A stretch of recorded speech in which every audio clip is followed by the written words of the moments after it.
She was cast out for being too ugly, until a mysterious stranger asked for her hand in marriage. Don't miss our next Western story.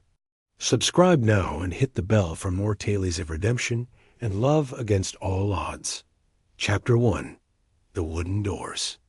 Of Redemption Creek's only church burst open as the crowd poured out into the dusty main street. Whispers and cruel glances followed Martha Henderson as she stood alone, clutching her worn Bible against her chest.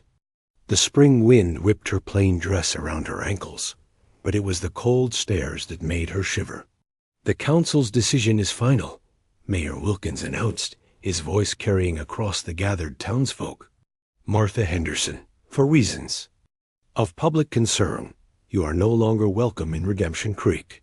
You have until sundown tomorrow to gather your belongings and leave town limits." Martha's throat tightened.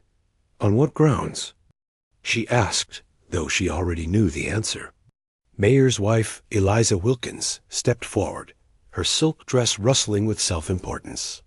"You know perfectly well. Your ... She paused, gesturing vaguely at Martha's face. "Appearance is disturbing to the children. It's frightening them. The families have complained." Martha touched her face unconsciously, the deep red birthmark. That covered half of it, from forehead to chin, the feature that had earned her whispers of witch, monster, and worse since childhood. The burn scar that twisted her lip only added to what the townsfolk called her offensive countenance. "I've done nothing wrong," Martha said quietly, her voice steady despite the tears threatening to spill. "I've lived here my entire life." "And you've been tolerated out of charity," Reverend Parker added, his Bible clutched in his hands as though it could shield him from her perceived ugliness. "But with the town growing, with new families arriving on the stage each month, well, appearances matter." "Appearances matter," Martha repeated hollowly. The town council had already turned away. Discussion closed. Martha stood alone in the street, clutching her few possessions. 27 years she'd lived in this town. Born here after her mother died in childbirth, raised by her father until consumption took him 5 years ago. She'd kept to herself, worked as a seamstress, never caused trouble, but she was too ugly for Redemption Creek's grand ambitions. That evening, Martha packed her meager belongings into her father's old trunk. The small cabin that had been her home sat at the edge of all. Town, isolated enough that most people could pretend she didn't exist. Until now, as dawn broke, she hitched her father's aging mule to the small cart, loaded her trunk, and took one last look at the only home she'd ever known. No one came to say goodbye. No one offered help or direction. Just silence and the occasional curtain twitching as townsfolk watched her departure from safe distances. Martha headed west, following the main trail out of town. She had no destination in mind, just a way. The spring sun climbed higher in the sky, and the mule plodded steadily forward. By midday, the weather turned. Dark clouds gathered on the horizon, and a chill wind picked up. Martha pulled her shawl tighter around her shoulders, urging the mule forward. She needed to find shelter before the storm hit. The first drops of rain began to fall as Martha spotted a rock formation in the distance.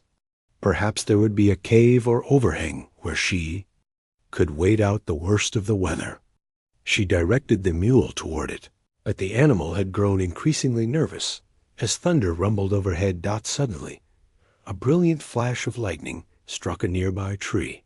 The mule reared in panic, breaking free from Martha's grip on the reins. The cart lurched violently, throwing Martha to the ground as the terrified animal bolted, dragging the cart and all her possessions away into the storm. "Wait! Stop!" Martha cried, scrambling to her feet. But the mule was gone, disappearing into the curtain of rain that now fell in sheets. She ran a short distance after it before stopping, the futility of the chase obvious. Everything she owned in the world was being carried away, and she stood alone in the downpour, injured, lost, and utterly abandoned. Martha limped toward the rock formation, her ankle throbbing from the fall. The rain plastered her dress to her skin, and her hair fell in sodden clumps around her face. When she finally reached the rocks, she found a small overhang, not quite a cave, but enough to provide some shelter from the relentless storm. She huddled beneath it, shivering uncontrollably as darkness fell. No food, no dry clothes, no blanket. Just the howling wind and the occasional lightning illuminating her desperate situation. "I won't cry," she whispered to herself, though tears mingled with the rainwater on her cheeks. "I won't give them the satisfaction." As night deepened, the temperature dropped further. Martha's teeth chattered as she wrapped her arms around herself, trying to preserve what little warmth remained in her body. She began to wonder if this was how it would end, cast out by her community and left to die alone in a storm. The darkness around her was complete when she heard it, the sound of hoofbeats approaching slowly through the rain. Martha pressed herself against the rock wall, unsure whether to call out or remain hidden. Travelers in these parts weren't always friendly, especially to women alone. A lantern's light appeared, swinging gently as the rider approached. The horse's silhouette materialized from the darkness, a massive black stallion with a rider to match, tall and broad-shouldered under a wide-brimmed hat and long duster coat. The stranger dismounted gracefully despite his size and approached her shelter. Martha shrank back instinctively. "Ma'am, are you hurt?" His voice was deep, with a gentle rasp to it, like he didn't use it often. Martha hesitated before responding. I'm all right. My mule bolted with my cart in the storm."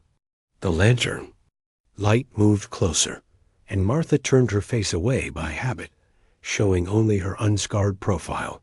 "You're soaked through and shivering," the stranger observed. "You'll catch your death out here." He stepped under the overhang, and the lantern illuminated his face for the first time. Martha gasped involuntarily. The right side of the man's face was marked by 3 long, parallel scars that ran from forehead to jaw, puckering the skin around his eye. A bullet wound had left a crater in his left cheek, and his nose had clearly been broken more than once. His features might once have been handsome, but life had carved its cruelty into his flesh. Asterisk. Their eyes met hers wide with surprise, his dark and watchful. For the first time in her life, Martha was looking at someone who understood what it meant to walk through the world with a face that made others turn away. "My cabin's about 2 miles from here," he said quietly. "I've got dry clothes, food, and a fire. You're welcome to shelter there until the storm passes." Martha hesitated, weighing her options. Stay and likely freeze, or trust the scarred stranger with unknown intentions. "I promise you'll be safe," he added, seeming to read her thoughts. "I just can't leave you out here to die." Something in his voice, a note of sincerity, perhaps made her decision. Martha nodded. "Thank you," she whispered. The stranger removed his duster and wrapped it around her shoulders before helping her to her feet. When she winced, putting weight on her injured ankle, he frowned. "You're hurt." "It's nothing. I can walk," Martha insisted. Without further discussion, he lifted her in his arms, as though she weighed nothing at all, carrying her to his horse. Martha stiffened at the unexpected contact she couldn't remember the last time anyone had touched her voluntarily. "I'm Nathan Blackwood," he said, settling her on the saddle before mounting behind her. "Martha Henderson," she replied, her voice barely audible above the rain dot. As Nathan guided the horse through the darkness, Martha found herself surrounded by his warmth, protected from the rain by his broad shoulders. The steady rhythm of the horse's gait and the exhaustion of her ordeal soon had her drifting into an uneasy sleep, her head resting against the chest of a scarred stranger who had appeared like a ghost in the storm. The last thought that crossed her mind before unconsciousness claimed her was that For the first time in her life, someone had looked directly at her entire face, without flinching. Chapter 2. Martha awoke to the crackling of a fire and the scent of coffee brewing. For a moment, disoriented by sleep, she thought she was back in her cabin. Then the memories flooded back: the exile, the storm, the stranger with the scarred face. She sat up abruptly, wincing as pain shot through her ankle. She was on a narrow bed in the corner of a small, neat cabin. Her wet clothes had been replaced by a man's shirt and trousers, both many sizes too large, rolled at the sleeves and ankles. A blanket was tucked around her legs, and her ankle was wrapped in a clean bandage. Nathan Blackwood sat at a rough-hewn table, his back to her as he worked at something with a small knife. Without turning, he spoke. "There's coffee if you want it, and stew keeping warm on the stove." Martha studied him in the daylight, filtering through the cabin's single window. His dark hair was shot with silver at the temples, though he couldn't be much past 35. His shoulders were broad beneath a simple cotton shirt, his hands large and work-roughened. "How long have I been asleep?" she asked, her voice raspy. "About 14 hours, Nathan replied. "Your body needed the rest." Martha's eyes widened. 14 hours? He nodded, still focused on his work. "Your ankle was swollen badly.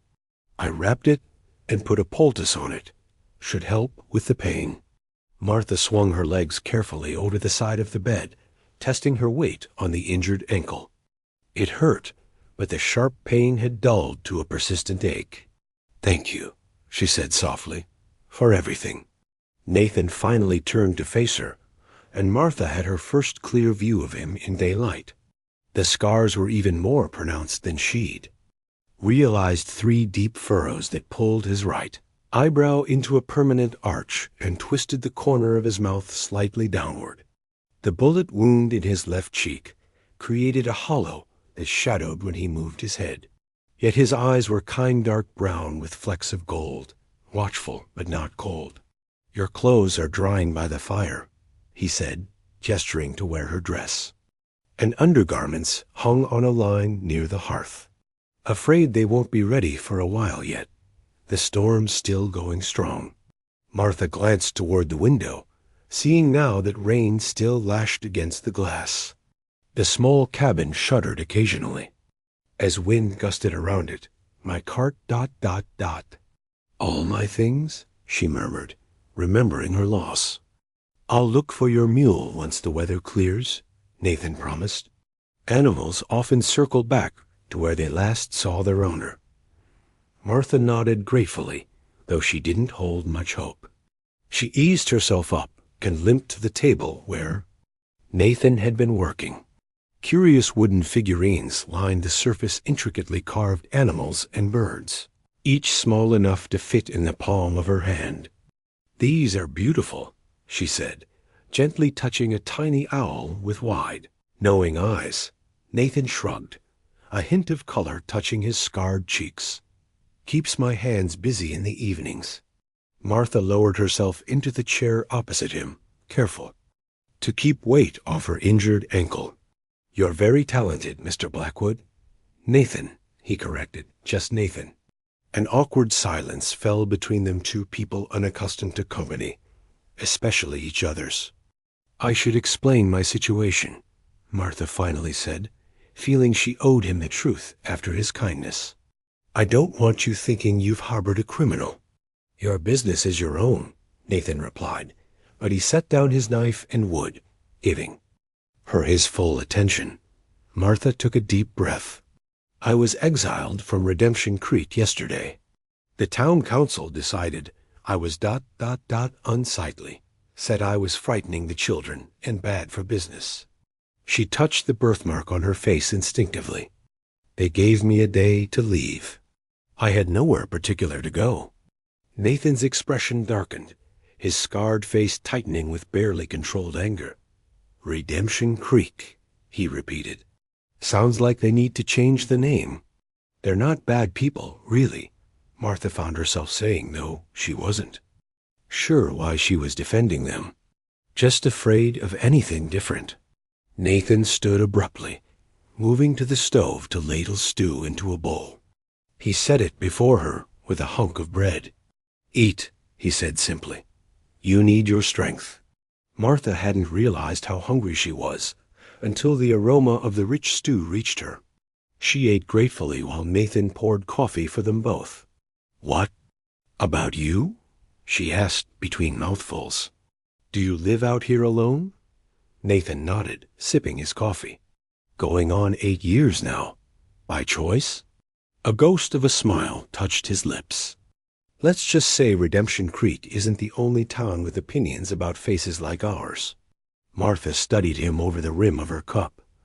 "What happened to you, if you don't mind my asking?" Nathan was quiet for so long that Martha thought he wouldn't answer. When he finally spoke, his voice was low, measured. "Was a Union soldier.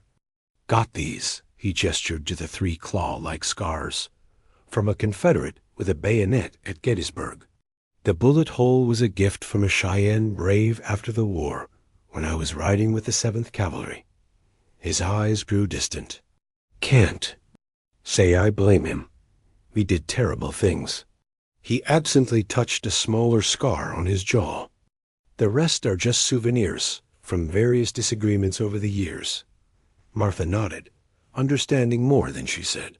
The war had left many men broken, their bodies and souls scarred by what they'd seen and done. "And now you carve birds," she observed gently. Nathan's eyes refocused on her face, something softening in his expression. "And now I carve birds," he agreed. They passed the day in a strange, comfortable quiet. Nathan worked on his carvings while Martha rested her ankle. He offered her a book, a worn copy of The Count of Monte Cristo, and she read by the fire as the storm raged outside. Occasionally they spoke, brief exchanges about practical matters or observations about the weather. But mostly they existed in a peaceful silence that required no filling. Asterisk. By evening, the rain had lessened to a steady drizzle. After a simple dinner, Nathan rose and gathered a blanket and pillow. "You take the bed again," he said. "I'll sleep by the fire." "I've imposed enough," Martha protested. "The floor will be fine for me." Nathan shook his head firmly. "Not with that ankle. Besides, I spent 4 years sleeping on the ground during the war. One more night won't hurt me." As Martha settled into the narrow bed, she watched Nathan arrange his makeshift bedding near the hearth. The firelight played across his scarred profile, softening the harsh lines. "Nathan?" she called softly. He looked up. "Thank you for not turning away when you saw my face." In the firelight, she thought she saw him smile, a real smile that reached. His eyes. "Get some sleep, Martha," he said quietly. "Tomorrow we'll figure out what's next."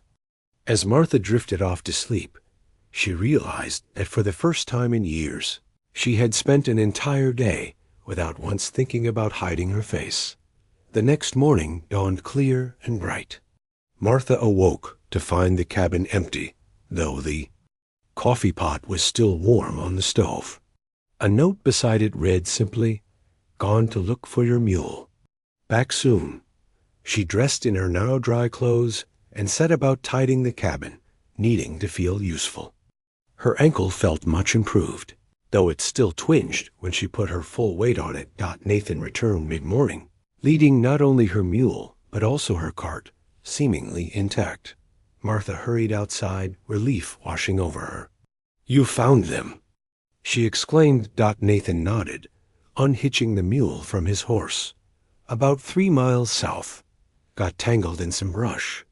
Your trunk's still there, though it got a bit wet." Martha opened the trunk, finding most of her possessions damp but salvageable. As she sorted through them, Nathan cleared his throat. "I've been thinking," he said, his voice gruff with what seemed like nervousness. "You mentioned you don't have a particular place to go." Martha looked up at him, shielding her eyes from the sun. "That's right." Nathan shifted his weight, looking everywhere but directly at her. There's a settlement about 40 miles west of here. Haven's Mill. Decent-sized town. Might have work for a seamstress." "Oh," Martha said, trying to mask her disappointment at the thought of leaving. "Yes, I suppose I should make my way there. Thing is," Nathan continued, finally meeting her gaze, "the trail there passes through some rough country. Wouldn't be safe for a woman traveling alone?" Martha nodded slowly. "I see. I could take you," he offered. "Make sure you arrive safely." "That's very kind, but I wouldn't want to trouble you further." Nathan took a deep breath, as if steeling himself for something difficult. "Or you could stay here, if you wanted." Martha stared at him, certain she had misunderstood. "Stay? Here?" "It's not much," Nathan said quickly, gesturing at the small cabin and the surrounding clearing. "But there's good land, a spring that never runs dry. I've been meaning to expand the cabin, add another room." He fell silent, his scarred face flushing slightly as he realized how his offer might sound. "Mr. Blackwood," Martha began carefully, "are you proposing an arrangement?" Nathan's flush deepened. "Not like that. I meant ... I have a separate cabin about a quarter-mile up the creek. Built it as a storehouse, but it's sound. You could stay there, have your privacy. We'd be neighbors, that's all." Martha studied him, trying to understand his motivation. "Why would you do that? You don't know me." Nathan looked away, his profile stark against the blue sky. "I know what it's like to be judged for your face, to be run out of places because people can't see past what's on the surface." He turned back to her, his eyes meeting hers directly. "And I know what it's like to be alone for so long that you forget what it feels like not to be." Martha felt tears prick at her eyes, moved by the simple honesty in his words. "Just neighbors?" she clarified. Nathan nodded. "Just neighbors, for as long as you want to stay." Martha considered her options. A new town where she would face the same prejudices she'd left behind, or a quiet existence here with a man who looked at her without flinching. "I think," she said slowly, "I'd like to see this storehouse cabin." The relief on Nathan's face was unmistakable. He offered her his arm for the walk, mindful of her ankle. The storehouse turned out to be a solid, if simple, one-room cabin with a small porch. It needed cleaning and some repairs, but it was sturdy and dry. "It's perfect," Martha declared already, envisioning curtains at the windows and a garden plot outside. They settled into a routine over the following weeks. Martha made the storehouse her own, adding small touches that transformed it into a home. Nathan expanded his vegetable garden to include her favorite greens, and Martha used her sewing skills to repair his shirts and make new curtains for both cabins. They took most meals together, alternating between their homes. In the evenings, Nathan would carve while Martha read aloud from his small collection of books. They spoke of their pasts in fragments, each revelation a small gift of trust. Spring turned to summer. Martha's garden flourished, and Nathan taught her to fish in the creek that ran between their properties. The silence that had once filled their days gave way to conversation, even laughter. One evening, as they sat on Martha's porch watching fireflies dance in the gathering dusk, Nathan spoke up suddenly. "I've been thinking," he said, his voice hesitant. Martha turned to him, curious. "About what?" Nathan stared out at the darkening forest. "About asking you something important. But I'm not sure if it's too soon, or if you'd even consider it." Martha's heart quickened. Over the months, her feelings for Nathan had deepened into something she had never expected to experience. But she had kept them carefully guarded, respecting the boundaries of their arrangement. "You can ask me anything, Nathan," she said softly. He turned to face her fully, the scars on his face silvered in the moonlight. "I know we agreed to be just neighbors. And if that's all you want, I'll respect that. But I find myself wanting more, Martha held her breath. "I'm not good with words," Nathan continued, "and I know I'm not much to look at. But I care for you, Martha, deeply, and I'd be honored if you would consider becoming my wife." Martha stared at him, speechless. Of all the things she had imagined for her future, marriage had never been one of them. She had resigned herself long ago to a solitary life, convinced that no man would ever look past her birthmark to see the woman beneath. Yet here was Nathan, scarred and beautiful in his own way, offering her his heart and his name. "Why me?" she whispered, needing to hear him say it. Nathan reached out slowly, his calloused fingers gently tracing the edge of her birthmark. It was the first time anyone had ever touched it with tenderness rather than revulsion. "Because when I look at you, I don't see a birthmark," he said. "I see a woman of strength and grace. I see the way your eyes light up when you talk about books you love. I see how gently you tend to wounded birds and stray animals. I see someone who makes me want to be better than the man I was." His hand dropped to take hers. "And selfishly, I see someone who looks at my scars and doesn't flinch." Martha felt tears spill onto her cheeks. "Yes," she said simply. "Yes, I will marry you." The smile that transformed Nathan's face was like the sun breaking through clouds. After a long storm, he gathered her hands in his, bringing them to his lips. "I promise to spend every day making sure you never regret that decision," he vowed. As summer waned into autumn, they were married by a traveling preacher who stopped at their homestead. There were no guests, no fancy clothes, just two people who had found in each other a home more secure than any four walls could provide. That night, as Martha lay in Nathan's arms, she thought of Redemption Creek and the people who had cast her out. For the first time, she felt gratitude rather than bitterness. Their cruelty had set her on a path to a happiness she would never have found otherwise. "What are you thinking about?" Nathan asked, his voice drowsy with contentment. Martha smiled. "In the darkness, I'm thinking that sometimes being cast out is really just being set free." Nathan pulled her closer, pressing a kiss to the birthmark he had come to love as much as the woman who wore it. "Then we're both free," he murmured. "And we always will be." Chapter 3 *. The seasons changed, and with them, Martha and Nathan's life together deepened like a river, carving its permanent place in the landscape. Their small homestead flourished under their combined efforts. Martha's vegetable garden expanded.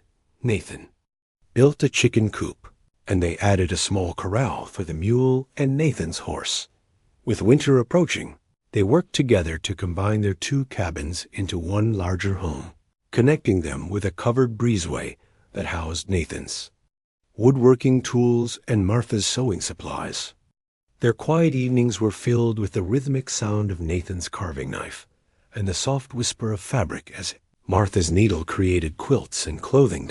It was during one such evening, as the first snow of winter fell outside, that their peaceful isolation was interrupted. A pounding at the door startled them both. Visitors were rare, especially in weather like this. Nathan set aside his carving and reached for the rifle he kept above the fireplace. Motioning for Martha to stay back, he opened the door cautiously to find a young woman, no more than 18, shivering violently in the snow. Her face was bruised, one eye swollen shut, and her thin coat provided little protection against the bitter cold. "Please," she gasped through blue-tinged lips, "help me." She collapsed forward, and Nathan caught her before she hit the floor. Martha was already clearing space near the fire, laying down blankets. "Bring her here," she instructed, her seamstresses, hands moving quickly to remove the girl's wet clothing and replace it with warm blankets. The girl drifted in and out of consciousness as they worked to warm her. Nathan heated broth while Martha gently cleaned the girl's bruises that told a story of sustained abuse, not just a single incident. When the young woman finally opened her eyes fully, she flinched away from Nathan in terror. "It's all Right, Martha soothed, moving between them. You're safe here. No one will hurt you. The girl's eyes one green, the other clouded and blind-darted around the cabin before settling on Martha's face, widening slightly at the sight of her birthmark. My name is Martha, she said gently, and this is my husband, Nathan. Can you tell us your name? Lily, the girl whispered. Lily Carson. You're safe now, Lily, Martha repeated, helping her sit up enough to sip the warm broth. Where did you come from? Redemption Creek, Lily replied, causing both Martha and Nathan to exchange surprised glances. My stepfather. Her voice broke, and fresh tears spilled down her bruised cheeks. You don't have to talk about it now, Nathan said quietly, moving. Slowly so as not to frighten her further. Rest. We can talk in the morning. Lily nodded gratefully, her good eye already drooping with exhaustion. Soon she was asleep, her breathing finally deep, and even Martha joined Nathan at the table, speaking in hushed tones. Redemption Creek. What are the chances? Nathan's expression was grim. The world has a strange way of coming full circle sometimes. She's been badly beaten, Martha observed. And not just once. Those bruises are in different stages of healing. Nathan nodded, his scarred face tightening with anger. I've seen that before. Her stepfather should be horsewhipped. They agreed to let Lily stay as long as she needed. Over the next few days, as she recovered her strength, the young woman shared her story in fragments.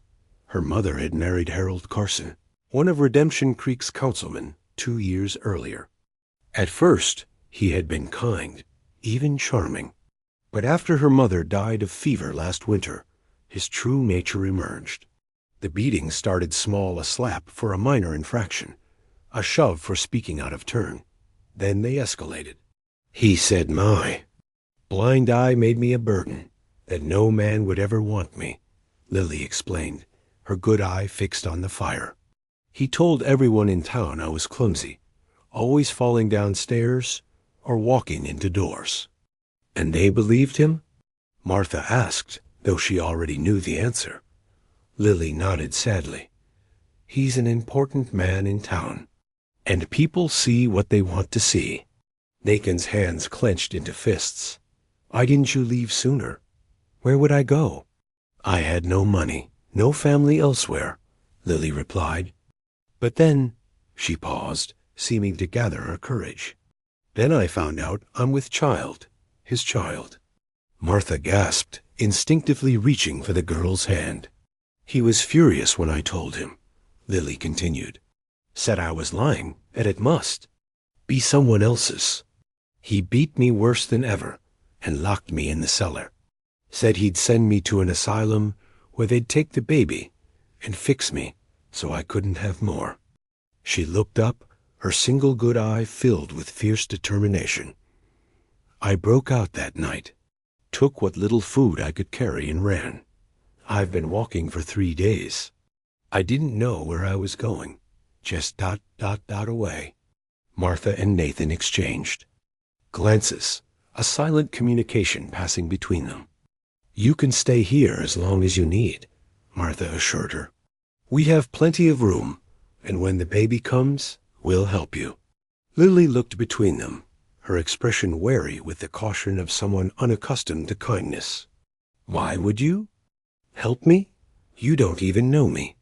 It was Nathan who answered, his voice gentle despite the harshness of his scarred face. Because someone once helped Martha when she had nowhere to go, and because it's what decent people do. That night, after Lily had gone to sleep in the small room that had once been Martha's separate cabin, Nathan held his wife close. I meant what I said, he murmured against her hair. She can stay as long as she needs. Martha nodded against his chest. The baby will come in late spring, by my reckoning. She'll need help, and time to heal not just her body, but her spirit. Nathan's arms tightened around her. You have a gift for healing wounded spirits, Mrs. Blackwood. Martha smiled in the darkness. I learned from the best, Mr. Blackwood. As winter deepened, Lily became a part of their household. Her physical injuries healed, though the blindness in her right eye was permanent. More slowly, her spirit began to recover as well. She helped Martha with the cooking and sewing, revealing a natural talent with needlework that surpassed even Martha's skills. Nathan taught her to carve simple figures from wood, and she proved adept at this as well. With each small accomplishment, her confidence grew, and the frightened girl who had collapsed on their doorstep began to transform into a young woman with quiet strength. One evening in late winter, as a howling blizzard confined them to the cabin, Lily worked on a tiny wooden cradle while Martha and Nathan sat near the fire. "I've been thinking," Lily said suddenly, her hands never pausing in their work, "about the baby." Martha and Nathan looked up, waiting for her to continue. "I don't want my child to carry the Carson name," she said firmly. "Not after what he did, but ... She hesitated, glancing between them with uncertainty. "I don't know what name to give instead." Nathan set aside his carving. "What was your mother's family name?" "Wilson," Lily replied. "But they disowned her. When she married below her station, they never acknowledged me." Martha moved to sit beside the young woman, placing a gentle hand on her arm. "What about Blackwood?" Lily's good eye widened. "Your name?" Nathan joined them, his expression serious but kind. "If you'd allow it, we'd be honored to have you and your child carry our name. Not as charity, but as family." Tears welled in Lily's eye. "You'd do that?" "Even though the baby is." "The baby is innocent," Martha said firmly. "And so are you. What happened wasn't your fault." "We can't replace what you've lost," Nathan added, "but we can offer you a new beginning. A family." Lily looked down at the half-finished cradle in her hands. "Family," she repeated softly, as if testing the word. Then she looked up, a tentative smile on her face. "I'd like that, very much." The blizzard raged outside, but inside the cabin, something warm and precious took root, the foundation of a family forged not by blood, but by choice and compassion. As spring approached, bringing with it the promise of new life, Martha and Nathan made preparations for the baby's arrival. Nathan built a proper cradle, more elaborate than the simple one Lily had carved, while Martha sewed tiny gowns and blankets. Lily's belly grew round, and with it, her confidence blossomed. The haunted look that had lingered in her eye began to fade, replaced by quiet determination and, increasingly, moments of genuine joy. One sunny afternoon in early spring, as Martha and Lily hung washing on the line outside, the sound of approaching horses broke the peaceful quiet. Nathan, who had been chopping wood nearby, moved protectively in front of the women, his axe gripped tightly. 3 riders appeared around the bend in the trail, 2 men in town clothes, and a woman in a fine traveling dress. As they drew closer, Martha recognized Mayor Wilkins and Reverend Parker from Redemption Creek. The woman was unfamiliar to her. "Stay behind me," Nathan instructed quietly, but Martha moved to stand beside him. Her head held high. The riders reined in their horses.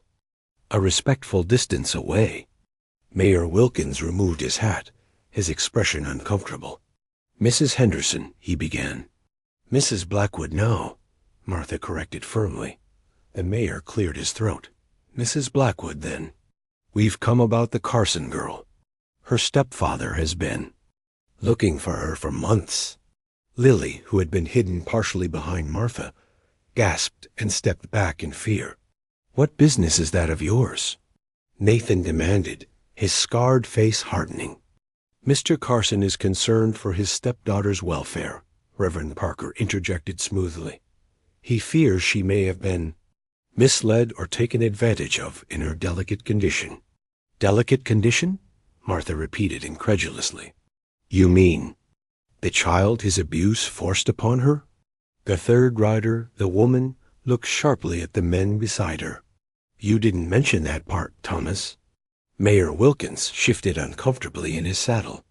"Now, Mrs. Blackwood, those are serious allegations. Mr. Carson is a respected member of our community, and you believe him over a young girl with a blind eye and a baby on the way," Nathan said, his voice dangerously quiet. "Just like you believed. A woman with a birthmark was too ugly for your precious town asterisk.